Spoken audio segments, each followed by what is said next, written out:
Assalamualaikum warahmatullahi wabarakatuh. Kembali lagi bersama saya. Pada kegiatan hari ini saya akan melanjutkan terkait persiapan UP PPG dalam jabatan tahun 2021, yaitu pembahasan soal UP PPG Pedagogik Umum untuk semua bidang ilmu, bahan pengayaan dan remedi pedagogik umum bagian 3. Buku yang saya gunakan adalah buku bahan pengayaan dan remedi pedagogik umum yang diterbitkan oleh Kementerian Pendidikan dan Kebudayaan, Direktorat Jenderal Guru dan Tenaga Kependidikan, Direktorat Pembinaan Guru Pendidikan Menengah dan Pendidikan Khusus tahun 2019. Nah, saya akan berfokus pada bab 3, yaitu soal-soal latihan formatif.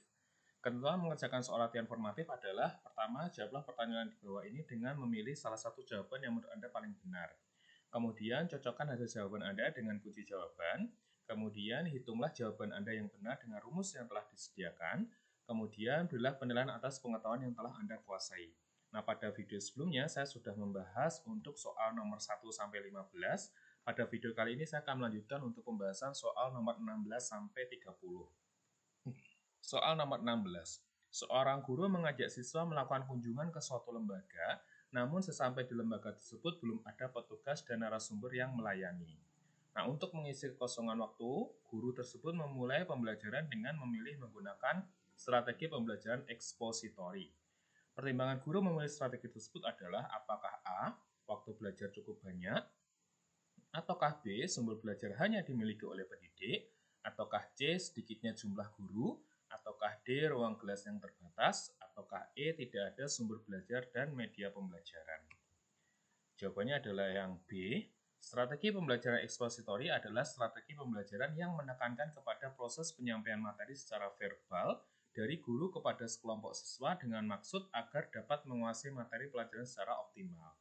Nah, pada kasus di atas, ketika guru itu mengajak siswa melakukan kunjungan ke suatu lembaga dan belum ada petugas atau narasumber yang melayani, untuk mengisi kekosongan waktu guru memulai pembelajaran dengan memilih menggunakan strategi pembelajaran ekspositori dengan pertimbangan bahwa sumber belajar hanya dimiliki oleh pendidik atau guru tersebut. Jadi jawabannya yang B. 17. Berikut ini merupakan langkah-langkah pembelajaran menggunakan model pembelajaran project based learning, yaitu 1. Penentuan pertanyaan mendasar, 2. Mendesain perencanaan proyek, 3. Menyusun jadwal, 4. Memonitor peserta didik dan kemajuan proyek, 5. Menguji hasil, 6. Mengevaluasi pengalaman. Urutan yang benar adalah apakah A 1, 2, 3, 4, 5, 6, ataukah B 1, 2, 4, 3, 5, 6, ataukah C 1, 3, 2, 4, 5, 6, ataukah D 1, 3, 2, 5, 6, 4, ataukah E 1, 2, 3, 5, 4, 6. Jawabannya adalah yang A. Jadi langkah-langkah model project based learning adalah 1. Yaitu penentuan pertanyaan mendasar, 2. Mendesain perencanaan proyek, 3. Menyusun jadwal, 4. Memonitor peserta didik dan kemajuan proyek, 5. Menguji hasil, dan terakhir yaitu mengevaluasi pengalaman. Jadi jawabannya yang A. 1, 2, 3, 4, 5, 6. 18. Perhatikan langkah-langkah kegiatan pembelajaran yang masih acak berikut ini. 1. Yaitu mengorganisasi siswa dalam belajar, 2. Orientasi siswa pada masalah, 3. Membimbing penyelidikan siswa secara mandiri atau kelompok, 4. Mengembangkan dan menyajikan hasil karya. Jika langkah-langkah tersebut disusun menggunakan urutan model pembelajaran problem based learning, urutan langkah yang tepat adalah apakah A 1, 2, 3, 4, ataukah B 1, 3, 2, 4, ataukah C 2, 3, 1, 4, ataukah D 3, 2, 1, 4, ataukah E 2, 3, 1, 4. Jawabannya adalah yang C. Pembahasannya, langkah-langkah problem based learning adalah yang pertama yaitu orientasi siswa pada masalah. Kedua yaitu membimbing penyelidikan siswa secara mandiri atau kelompok. Ketiga, mengorganisasi siswa dalam belajar.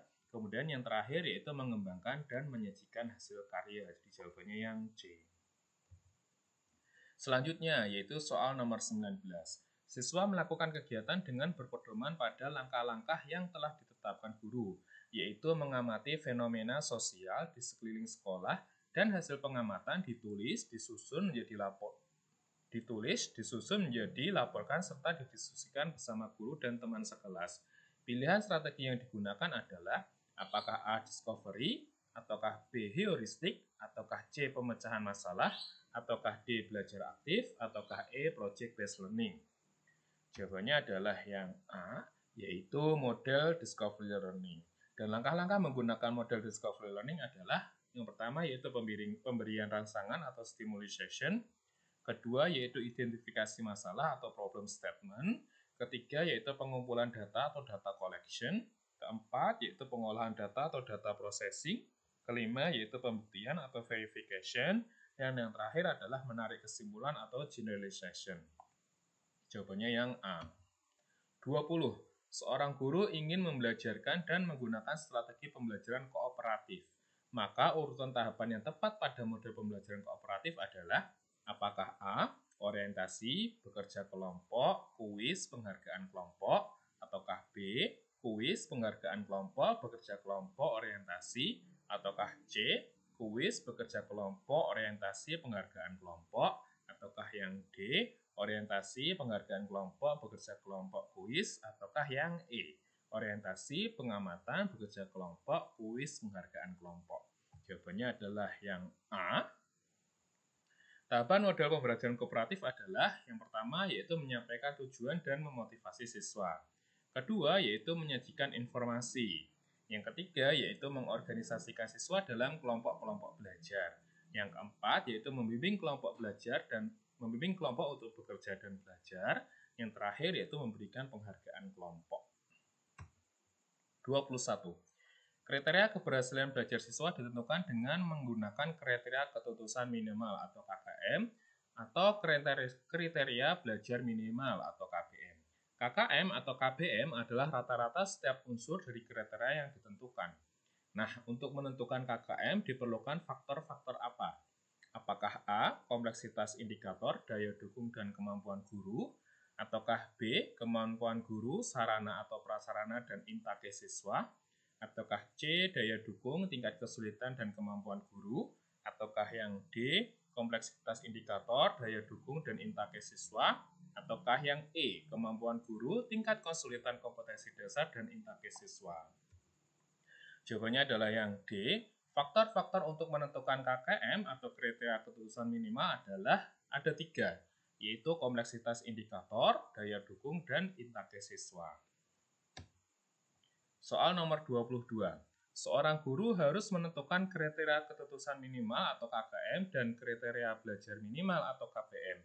Berikut merupakan fungsi dari KKM atau KBM kecuali apakah A. Sebagai acuan peserta didik dalam menyiapkan diri mengikuti penilaian mata pelajaran, ataukah B. Merupakan target satuan pendidikan dalam pencapaian kompetensi tiap mata pelajaran, ataukah C. Dapat digunakan sebagai bagian dari komponen dalam melakukan evaluasi program pembelajaran yang dilaksanakan di sekolah, ataukah D. Untuk bahan laporan dan kelengkapan administrasi sekolah, ataukah yang E. Sebagai kegiatan pengambilan keputusan yang dapat dilakukan melalui metode kualitatif atau kuantitatif. Jawabannya adalah yang E.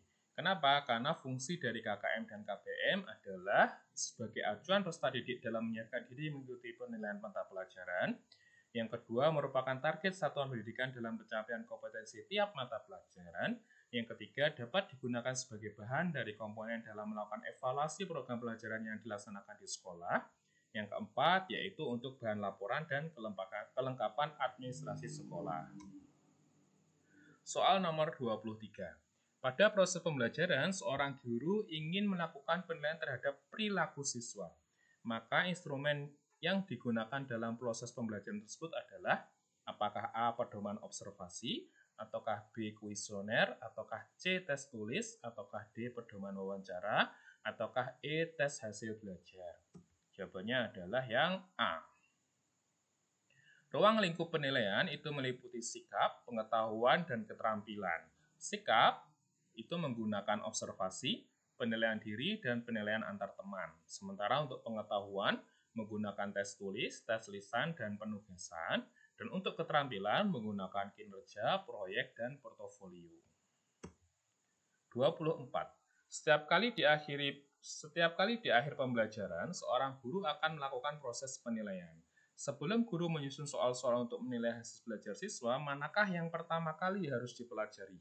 Apakah A. Buku sumber yang digunakan, ataukah B. Kurikulum dan silabus, ataukah C. Karakteristik siswa, ataukah D. indikator pencapaian kompetensi, ataukah E, kemampuan awal siswa? Jawabannya adalah yang D. Langkah-langkah penyusunan soal adalah sebagai berikut. Pertama, yaitu menganalisis KD dan indikator capaian kompetensi. Kedua, yaitu menyusun kisi-kisi soal. Ketiga, menulis butir pertanyaan yang sesuai dengan kisi-kisi soal. Butir-butir pertanyaan ditulis agar sesuai dengan kaidah penulisan butir soal. Yang keempat, yaitu membuat pedoman persekoran atau kunci jawaban. 25. Upaya merancang pengayaan bagi peserta didik yang mencapai ketuntasan belajar optimal tampak dalam kegiatan guru sebagai berikut. Apakah A, yaitu memberikan tambahan materi berupa sumber ajar dari pengarang yang berbeda, ataukah B, memberikan tes tambahan dengan tingkat kesukaran lebih tinggi, ataukah C, memberikan tambahan sumber bacaan yang lebih mendalam dan tingkat variasi yang tinggi berikut instrumen tesnya yang sesuai, ataukah D, diberikan soal serupa untuk memastikan tingkat keberhasilan belajar, ataukah E, diberikan materi belajar yang lebih tinggi tingkatannya dan mengerjakan soal-soal yang memiliki kesulitan yang tinggi. Jawabannya adalah yang E. Program pengayaan digunakan untuk siswa yang mencapai ketuntasan belajar optimal. Salah satu upaya yang bisa dilakukan oleh guru adalah dengan memberikan materi bahan ajar yang lebih tinggi tingkatannya, dengan mengerjakan soal-soal HOTS yang memiliki kesulitan yang tinggi. 26. Dalam kegiatan penilaian otentik, banyak model yang dapat digunakan. Pada suatu penilaian, seorang guru meminta siswa untuk mendemonstrasikan tugas belajar tertentu.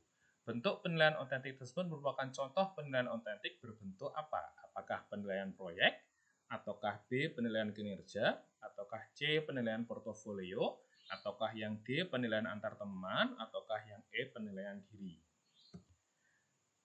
Jenis-jenis penilaian otentik adalah penilaian kinerja, penilaian proyek, penilaian portofolio, dan penilaian tertulis. Nah, ketika seorang guru meminta siswa untuk mendemonstrasikan tugas belajar tertentu, maka termasuk dalam penilaian otentik berbentuk penilaian kinerja. Sehingga jawabannya yang B. Setiap akhir evaluasi, dimungkinkan ada siswa yang prestasi belajarnya belum memenuhi ketuntasan, sehingga guru perlu melakukan remedi.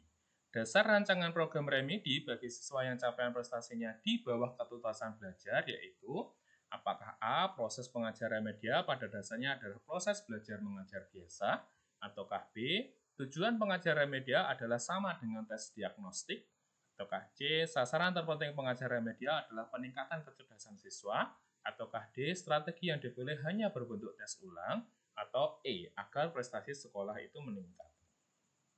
Jawabannya adalah yang E.